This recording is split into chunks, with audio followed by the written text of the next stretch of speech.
മെമ്മറീസിലേക്ക് സ്വാഗതം. ഇന്ന് ഞാൻ വന്നിരിക്കുന്നത് അപ്പത്തിന്റെയും ചപ്പാത്തിയുടെയും ഇടിയപ്പത്തിന്റെയും ഒക്കെ കൂടെ കഴിക്കാൻ പറ്റിയ കുക്കറിൽ വളരെ പെട്ടെന്ന് തയ്യാറാക്കി എടുക്കുന്ന ഒരു മുട്ടക്കറിയുടെ റെസിപ്പി ആയിട്ടാണ്. ആദ്യം തന്നെ ഒരു കുക്കർ അടുപ്പത്തോട്ട് വെച്ചിട്ടുണ്ട്. അത് ചൂടായി വന്നപ്പോൾ അതിലോട്ട് 1 ടേബിൾ സ്പൂൺ വെളിച്ചെണ്ണ ചേർത്ത് കൊടുത്തിട്ടുണ്ട്.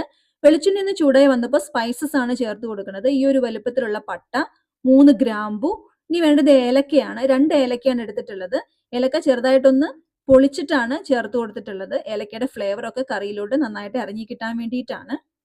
ഇനി ഇത് വെളിച്ചെണ്ണയിലോട്ട് ചേർത്ത് കൊടുക്കുകയാണ്. സ്പൈസസ് ചേർത്ത് കൊടുത്തിട്ട് ഒന്ന് ഇളക്കി കൊടുക്കാം. സ്പൈസസ് ഒക്കെ ഒന്ന് മൂത്ത് വരണം. സ്പൈസസ് മൂത്ത് വരുമ്പോൾ ഇതിലോട്ട് ഒരു ചെറിയ കഷ്ണം ഇഞ്ചി ചെറുതായിട്ട് അരിഞ്ഞത് ചേർത്ത് കൊടുക്കുകയാണ്. ഇനി വേണ്ടത് വെളുത്തുള്ളിയാണ്. 3-4 അല്ലി വെളുത്തുള്ളി ചെറുതായിട്ട് അരിഞ്ഞ് ചേർത്ത് കൊടുത്തിട്ടുണ്ട്. ഇഞ്ചിയും വെളുത്തുള്ളിയും ചേർത്തിട്ട് ഒന്ന് ഇളക്കി കൊടുക്കാം. ഇഞ്ചിയുടെയും വെളുത്തുള്ളിയുടെയും പച്ചമണം ഒക്കെ ഒന്ന് മാറി കിട്ടണം. ഇഞ്ചിയും വെളുത്തുള്ളിയും ഒന്ന് വാടി കിട്ടിയാൽ മതി, മൊരിഞ്ഞൊന്നും വരേണ്ട ആവശ്യമില്ല. ഇഞ്ചിയും വെളുത്തുള്ളിയും ഒന്ന് വാടി വരുമ്പോൾ അതിലോട്ട് ഒരു മീഡിയം സൈസ് സവാള ചേർത്ത് കൊടുക്കുകയാണ്.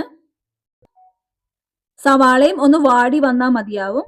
ഇപ്പൊ സവാള പാകത്തിനായി കിട്ടിയിട്ടുണ്ട്. കണ്ടില്ലേ, ഇതുപോലെ ഒന്ന് വാടി കിട്ടിയാൽ മതി, കളറൊന്നും മാറിപ്പോകേണ്ട ആവശ്യമില്ല. ഈ സമയത്ത് ഇതിലോട്ട് 3 പച്ചമുളകാണ് ചേർത്ത് കൊടുക്കുന്നത്. പച്ചമുളക് ചേർക്കുമ്പോൾ നിങ്ങളുടെ എരിവിനനുസരിച്ചിട്ട് ചേർത്ത് കൊടുക്കുക. ഇനി ചേർത്ത് കൊടുക്കേണ്ടത് ഉരുളക്കിഴങ്ങാണ്. ഒരു വലിയ ഉരുളക്കിഴങ്ങ് ഈ ഒരു വലുപ്പത്തിൽ മുറിച്ചെടുത്തിട്ടുണ്ട്, അതും ചേർത്ത് കൊടുത്തു. ഇനി വേണ്ടത് ക്യാരറ്റ് ആണ്. ഒരു വലിയ ക്യാരറ്റ് ഇതുപോലെ മുറിച്ചെടുത്തിട്ടുണ്ട്, അതും ചേർത്ത് കൊടുക്കുകയാണ്. ഉരുളക്കിഴങ്ങും ക്യാരറ്റും ചേർത്ത് കൊടുത്തിട്ട് ഏകദേശം 1 മിനിറ്റ് ഒക്കെ ഒന്ന് ഇളക്കി കൊടുക്കുക. 1 മിനിറ്റ് ഒക്കെ ഇളക്കി കൊടുത്താൽ മതിയാവും. നമുക്കിത് മൂടി വെച്ച് വിസിൽ വരുത്തിയിട്ട് വേവിച്ചെടുക്കാനുള്ളതാണ്. ഇപ്പൊ ഉരുളക്കിഴങ്ങും ക്യാരറ്റും ചേർത്ത് കൊടുത്തിട്ട് 1 മിനിറ്റ് ഒക്കെ ആയിട്ടുണ്ട്. ഇനി ഇതിലോട്ട് തേങ്ങാപ്പാൽ ചേർത്ത് കൊടുക്കാം. ഞാനിവിടെ 1.5 കപ്പ് കട്ടി കുറഞ്ഞ പാലാണ് ചേർത്ത് കൊടുത്തിട്ടുള്ളത്.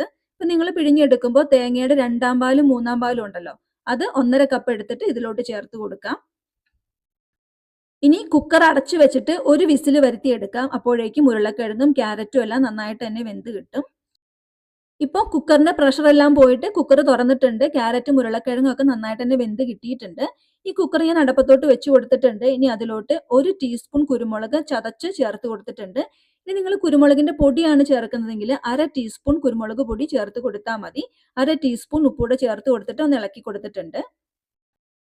ഇനി സ്റ്റൗ ലോ ഫ്ലെയിമിലോട്ട് ആക്കിയിട്ട് 1/2 കപ്പ് കട്ടിയുള്ള തേങ്ങാപ്പാൽ ചേർത്ത് കൊടുക്കുകയാണ്. അതായത് 1ാം പാല്. 1ാം പാല് ചേർത്ത് കൊടുത്ത ശേഷം കറി തിളയ്ക്കേണ്ട ആവശ്യമില്ല, ഒന്ന് ചൂടായി വന്നാൽ മതിയാവും. ഇപ്പോൾ സ്റ്റൗ ഓഫ് ചെയ്യുകയാണ്. ഇനി ഇതിലോട്ട് മുട്ട ചേർത്ത് കൊടുക്കാം. ഇനി ഇതിലോട്ട് ഗരം മസാല ചേർത്ത് കൊടുക്കണം. ഒരു 1/4 ടീസ്പൂൺ ഗരം മസാലയാണ് ചേർത്ത് കൊടുക്കുന്നത്. ഞാൻ ഇതോടെ വീട്ടിൽ തന്നെ പൊടിച്ച ഗരം മസാലയാണ്. ഗരം മസാലയും ചേർത്ത് കൊടുത്തിട്ട് നന്നായിട്ട് തന്നെ ഒന്ന് മിക്സ് ചെയ്തെടുക്കുക. ഇനി ഒരു തണ്ട് കറിവേപ്പില കൂടി ചേർത്ത് കൊടുത്തിട്ട് നന്നായിട്ട് തന്നെ ഒന്ന് മിക്സ് ചെയ്തെടുക്കാം. നമ്മൾ നേരത്തെ ഇഞ്ചിയും വെളുത്തുള്ളിയും സവാളയൊക്കെ വഴറ്റിയല്ലോ, ആ സമയത്ത് കറിവേപ്പില ചേർത്ത് കൊടുക്കാം. ഞാൻ മറന്നുപോയതാണ്. അപ്പൊ നിങ്ങൾ കറി ഉണ്ടാക്കുമ്പോൾ ആ സമയത്ത് മറക്കാതെ കറിവേപ്പില ചേർത്ത് കൊടുക്കുക. ഈ സമയത്ത് കറിയുടെ ഉപ്പ് നോക്കിയിട്ട് ഉപ്പ് കുറവാണെങ്കിൽ ചേർത്ത് കൊടുക്കുക. ഈ കറിയിലോട്ട് താളിച്ചൊഴിക്കണം. അതിനായിട്ട് ഒരു ചീനച്ചട്ടിയിലോട്ട് കുറച്ച് നെയ്യ് ചേർത്ത് കൊടുത്തിട്ടുണ്ട്. നെയ്യ് ഒന്ന് ചൂടായി വന്നപ്പോൾ കുറച്ച് കാഷ്യൂ നട്ട്സും ഉണക്കമുന്തിരിയും ചേർത്ത് കൊടുത്തിട്ട് ഒന്ന് റോസ്റ്റ് ചെയ്തെടുക്കണം. ഇപ്പോൾ കാഷ്യൂ നട്ട്സും ഉണക്കമുന്തിരിയൊക്കെ കളറൊക്കെ മാറി നന്നായിട്ട് റോസ്റ്റായി വന്നിട്ടുണ്ട്. ഇത് കറിയിലോട്ട് ചേർത്ത് കൊടുക്കാം. ഈ താളിപ്പ് കറിയിലോട്ട് ചേർത്ത് കൊടുത്ത ശേഷം ഒരു 10-15 മിനിറ്റ് നേരത്തേക്ക് കറി ഒന്ന് മൂടി വെച്ച് കൊടുക്കാം. നമ്മൾ ചേർത്ത് കൊടുത്ത ഈ താളിപ്പിന്റെ ഫ്ലേവർ ഒക്കെ കറിയിലോട്ടൊന്ന് ഇറങ്ങാൻ വേണ്ടിയിട്ടാണ്. 10-15 മിനിറ്റ് കഴിയുമ്പോൾ കറി എടുത്തിട്ട് ഒന്ന് ഇളക്കി മിക്സ് ചെയ്തെടുക്കാം. അല്ലെങ്കിൽ കറി എപ്പോഴാണോ നമ്മൾ യൂസ് ചെയ്യാനായിട്ട് എടുക്കുന്നത് ആ സമയത്ത് മിക്സ് ചെയ്തെടുത്താൽ മതി. അപ്പോൾ ഇത്രയേ ഉള്ളൂ. ചപ്പാത്തിയുടെ, ഇടിയപ്പത്തിന്റെയും അപ്പത്തിന്റെയും ഒക്കെ കൂടെ കഴിക്കാൻ പറ്റിയ നല്ലൊരു മുട്ടക്കറിയാണ്. എല്ലാവരും ഒന്ന് ട്രൈ ചെയ്ത് നോക്കുക. നിങ്ങളുടെ അഭിപ്രായങ്ങൾ കമന്റ്സ് ആയിട്ട് അറിയിക്കുക.